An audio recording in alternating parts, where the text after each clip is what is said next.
Você chega, passa pela sala da sua casa, cumprimenta quem está lá, dá uma boa noite e diz que o dia foi ótimo.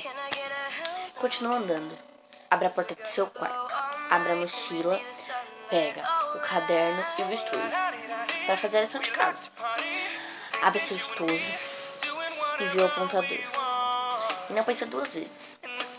Quebra. Corre e fecha a porta do quarto. E se machuca até a dor da alma passar. Na verdade, seu dia tinha sido péssimo. Um dos piores. Mas você não queria que ninguém soubesse. À noite, na hora de dormir, você caiu no choro. E ninguém escutava, ninguém percebia. Ninguém entende, só você. Não se corta, princesa. Depois do primeiro, você não consegue parar. E aí, você vai ver que nem tudo do mundo da automutilação é como parece. Você sente medo. Medo de você mesmo. Medo de qualquer problema.